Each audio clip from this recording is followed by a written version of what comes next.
It's been exactly 1 week since I got the iPhone 17 Pro Max, and I have a bone to pick with you, Apple. This is my average screen time. I don't know that warrants what's been happening. Hello everyone, my name is Thomas, and welcome back to my channel. I'm a New York City-based content creator, and if you did not see this video, go check it out. That is my unboxing of this phone, and my first thoughts. It has been 1 week since I have actually used the phone in real time, had time to test all the features, and I have some thoughts. The first thing I just have to get out of the way is the battery life. I was coming from the iPhone 14 Pro Max, which I got in 2022. The battery on that thing, honestly, is what I expected of it, right? It had been 3 years old, so it was diminishing a little bit faster than it normally would. Apple claims that there are 16 more hours of video playback on the iPhone 17 Pro Max than on the iPhone 14 Pro Max, and I'm not sure that I agree. This is going to sound like such a minute problem, but I thought getting the new iPhone 17 Pro Max, I would not have to charge it at all during the day. I would be able to wake up, go about my day, and use my phone, but not have to worry about charging it. I will say, since I have gotten this phone, I've been creating so much more content with it and editing it right here on my phone. People always joke that a smartphone is like a mini computer. I truly have been using this thing like an editing powerhouse machine. Today, I have not edited on my phone or used a lot of video playback or anything like that. And I started my day at 7:45 and it's currently 5:18 and I am at 55%. So I guess on a day when I'm just using the phone normally, meaning I was looking up directions, I was taking pictures with it, I was texting, maybe I went on TikTok a couple of times, but I wasn't capturing a ton of content and editing all of that. I actually still have a lot of battery left to use. This is my average screen time. I don't know that warrants what's been happening.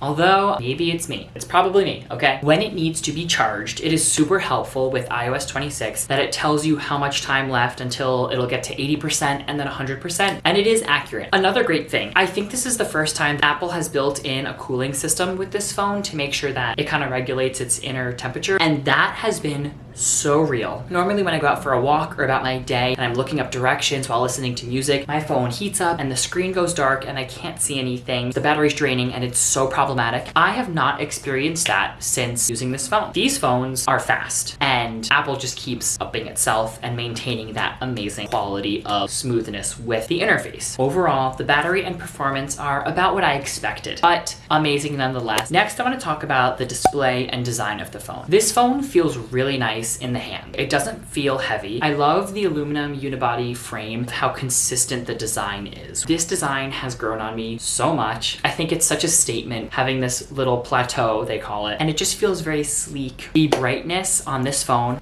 stunning, especially outdoors. I have auto brightness on. I am always able to see the phone. I also love the always on display feature. I loved it on the 14 Pro Max. I know a lot of people turn it off. I think it's super cool how the phone stays on and how you can see all your notifications. I found that this phone is very smudge resistant. Like I mentioned in my last video, the dynamic island is smaller on this phone, and I have noticed the screen size difference. This phone kind of reminds me of the 14 Pro's purple color. In certain lightings, the blue has kind of a purpley tint to it. The cameras are worth every penny. I primarily use the camera for vlogging, whether it's the back or the front. With the 14 Pro, I was not able to really capture non-grainy quality for the front camera, but with this phone, if I set up my ring light or have good lighting, the front camera looks just as good as the back cameras on the older phones. That is amazing to me because it's so helpful to be able to show something on camera and see exactly what I'm filming and not have the quality be sacrificed as a result. And the back cameras,